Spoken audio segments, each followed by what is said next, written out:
Mambo vipi wapendwa watazamaji wa Rukia's Kitchen? Leo tujifunze jinsi ya kupika hizi Nandos chicken wings, yani vipapatio vya kuku. Katika bakuli lako utaweka chicken wings zako, yani vipapatio, utaweka chumvi, pilipili manga, paprika kijiko kimoja kidogo, tangawizi ya kusagwa kijiko kimoja kidogo, kitunguu saumu kilichosaga kijiko kimoja kidogo, na utaweka sosi ya Nandos vijiko viwili vya kula, na mwisho kabisa utakamulia ndimu ama limau na utachanganya kuku wako vizuri. Uache marinate kwa dakika 30 mpaka saa moja.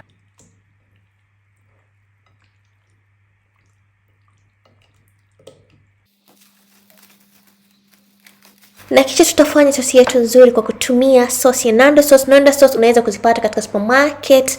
Alafu tutaanza kuweka mafuta vijiko viwili vya olive oil katika pan pamoja na kitunguu saumu vipande viwili, na utachanganya vizuri. Kisha utaweka spices. Zimetumia paprika kiasi, chumvi kiasi, pilipili manga pamoja na Italian spices ile sio lazima ikiwa itakuwa hauna, na utaweka vijiko viwili vya Nandos sauce ili kwa sababu tunataka chicken wings zetu zipate kukolea ndani vizuri na hii sosi ya Nandos. Na utaweka na asali kijiko kimoja chakula pamoja na maji ya limau, na utawacha sosi yako ipikike mpaka iive na kuwa nzito kama hivi.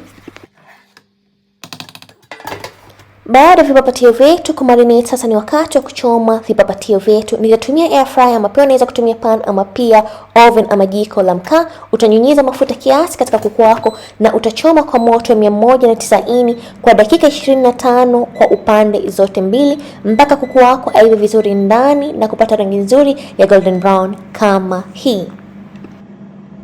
Imenichukua dakika 45 mpaka 50 kuku wangu kuiva na kupata rangi nzuri kama hii ya golden brown, yani nje zilikuwa ziko crusty na ndani zinakuwa ziko laini. Mwisho kabisa utamwagilia ile sosi ya Nandos ili kuku apate kukolea vizuri ile sosi, na utaandaa kwa chipsi ama kitu chochote ambacho utakachopendelea. Yani hizi chicken wings zilikuwa tamu sana ajabu. Ikiwa utajaribu hii recipe, please kuja katika comment section yangu ili unifahamishe, na ikiwa utapenda hii recipe, please hakikisha umegonga like kwa kuwa inakuza ukuaji wa channel yangu, na usahau kusubscribe na kushare na wenzako. Na asanteni tena na kwaherini, bye bye.